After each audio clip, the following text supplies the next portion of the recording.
Bienvenue de retour la première dame. Alors le on va partir et l'ongi maman boum net na film. Voilà naïbi qui n'attendons aux arabes vraiment n'attend minute ya kubungama. Lilo maquillage lilo est vraiment simple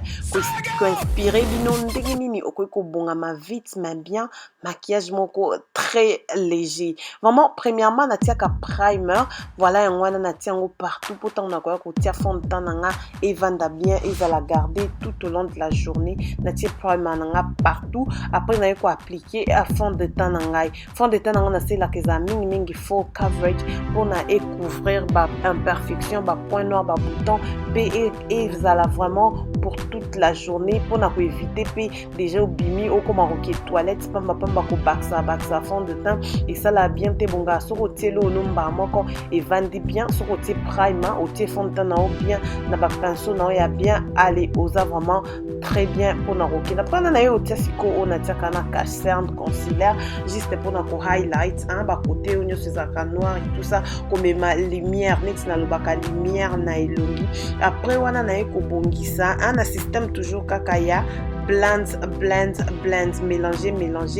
bongisa parce que awa vraiment na première dame look maman a commis star à papa ming toyaka pona ko bongisa un biso to baby sarate côté bon ba baby si biso tozo bongisa banana powder et landara juste un côté na tiaka concealer mais na tika ngone longi bongote eza na juste pona ko highlight ko pesa ngaka finition nango mais regardez na yaka ko longola banana powder juste voilà après on a ko tracer ma kiki na uté ko proposer bino na mikole ou les ka vidéo ndenge ni ba tracer ma kiki bien voilà lelo na okende na juste na lomba on kaka tracer ma kiki ming bomona yange zaradia na forme pona pesa yango forme tika ma kiki na o sacrifier ata un mois et bota au kati yango te après oye ko pesa yango forme ming lukaka ko pesa ma kiki no forme ke ko kataka yango singa voilà après na ko tia concealer wana le même concealer yangonde et ko servir biso comme base ya maquillage ou après avoir ko blend après avoir ko mélanger na okitsango juste likolo ya lisu parce que yangonde nazo salela comme base ya maquillage pour na look oyo.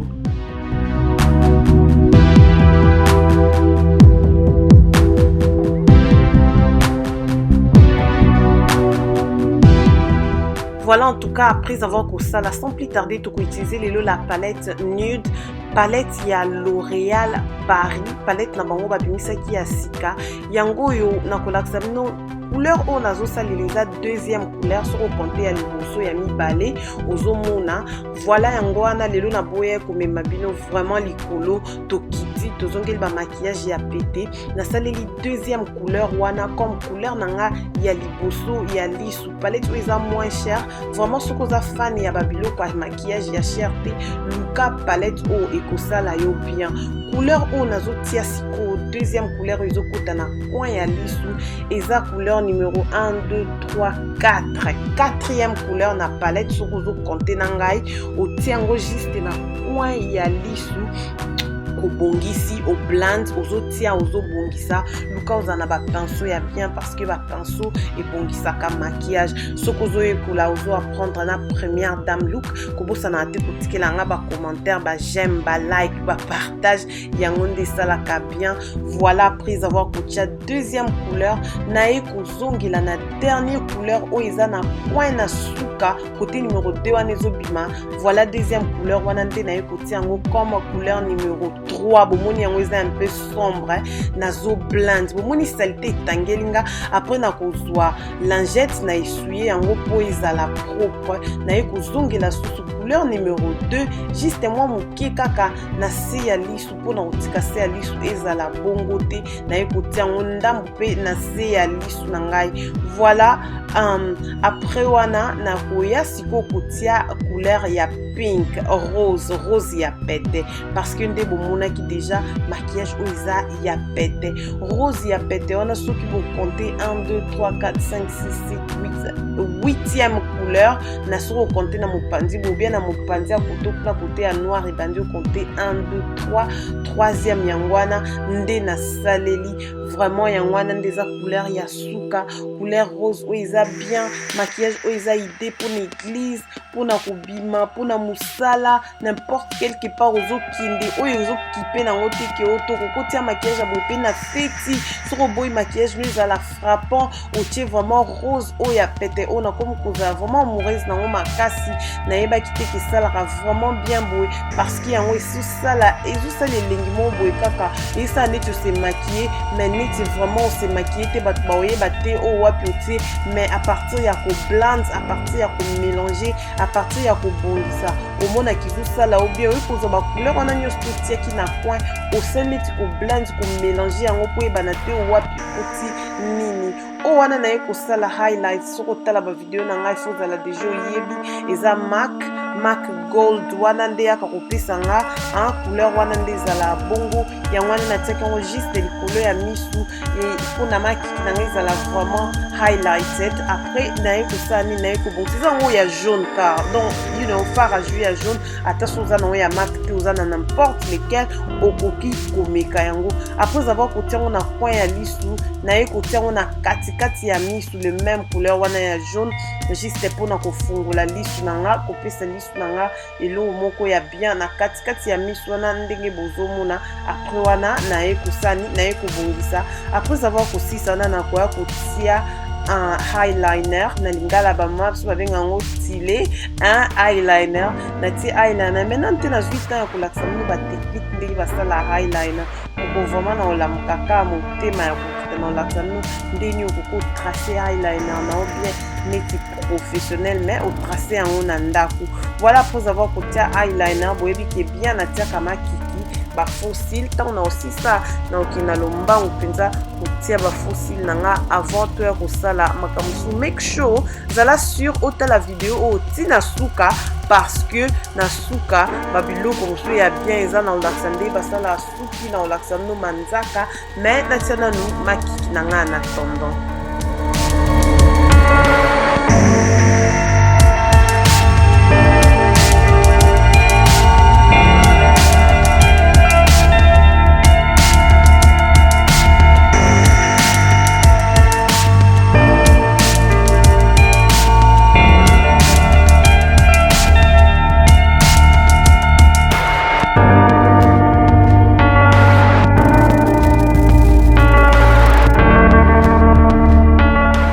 Voilà après avoir coté mascara likolo ya misu na na se na tiaki mo mascara ndambu na makiki ya faux parce que ezaki na makiki mo léger na ikozo siko rouge à lèvres na nga avant na tia rouge à lèvres ming na salelaka un crayon à lèvres et on a eu clôturer ba lèvres na nga crayon on a sombaki on a Primark eza des livres bien na Primark soko za na Primark na mboka na ba oteka on fait na MAC chestnut yangwana na ikosa na tracer ba lèvres na nga après na kati ya ba lèvres na nga na koya kotia L'Oréal Paris couleur na bango ya Jennifer Lopez nude yangwana na tie ya rose wana ya pété après na koya kosilisa na rouge à lèvres moko peka ya pété lisu makasi yangwana na kotia likolo eza rose ya pété parce que nde na yebisa bino maquillage ou eza maquillage moko ya pété vraiment moni combinaison ba maquillage ba rouge boy et ça la ka ba lèvres très bien mutarota la ide pa wapi o nini koti après na kotia Fiva fard à joue nanga Fiva yangwana na kotia fard à joue après na koya ko highlights ba fard à joue ba highlights biloko nyonso ozotia kotika kango bongo te soko tie bongisa soko tie bongisa ana zoloba na nini te ko tia mabe après koma ki o première dame aloba eswendeni ngana zoloba ki soko tie bongisa après avoir kosala boye au highlight olingi ko glow olingi ko ngengo tibengelisa terre na yo net na film mais voilà omoni nga na ko bongisa ti okoyeba même pas epai nini ekoti wapi ata na nzungu so ozolamba biloko otie mafuta ba mungwa olingaki biloko eza bien mélangé na yaka ko finir boye na NW45 poudre nanga ya MAC yango nde ekosala boye mpona kocouvrir babiloko wana nyonso tu look ekomoki na suka mais en tant que maman tobimaka suki salite te botala plante nanga nasali nango kamwa mikolo mais plante yango eza propre na koyebisa bino ke basokolaka plante kotika mutu na yo ezala solo te brésilienne mingi ezalaka solo sokolaka mutu na yo ata suki yo plante na linga suki nanga na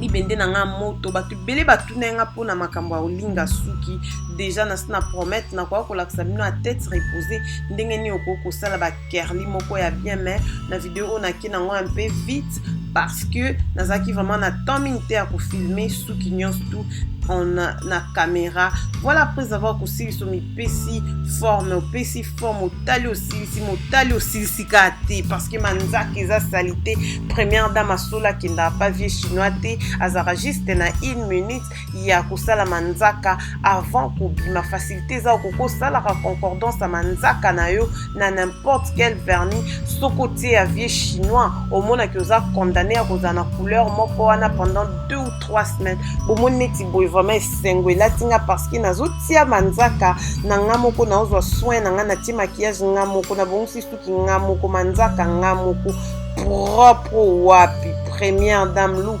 zalaka mingi manzaka propre tika ba manzaka ba vieux chinois wana ezoboma ezolia pe mbongo après avoir aussi ça bomoni siko finition yango wana chaînette na sombaki yango na new look chaînette nangeza ya new look biloko matoi ya new look bag na ngai na lati na musapeza ya H&M voilà bracelet nanga muneno na lataka na liboko yango wana ezaka na sombo na H&M kala na yebi te so bateka yango toujours alors maquillage léger maquillage kitoko maquillage moko ya bien tolobaka déjà première dame look maman akomi star ya papa na kati ya ndaku bolanda mwa moke nazalaki nango nasalaki video.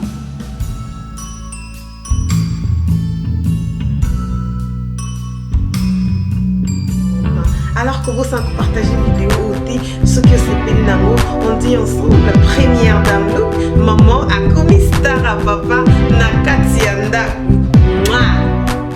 Voilà kando yoki wana soki camarade na wa partageaka ba vidéo na ngati mbele yo mobulu mbele yo ebangate partager vidéo nanga parce que partager mes vidéos c'est gratuit. À la prochaine lukanga na Facebook page nanga Adrienne première dame pour vos questions. Bisous.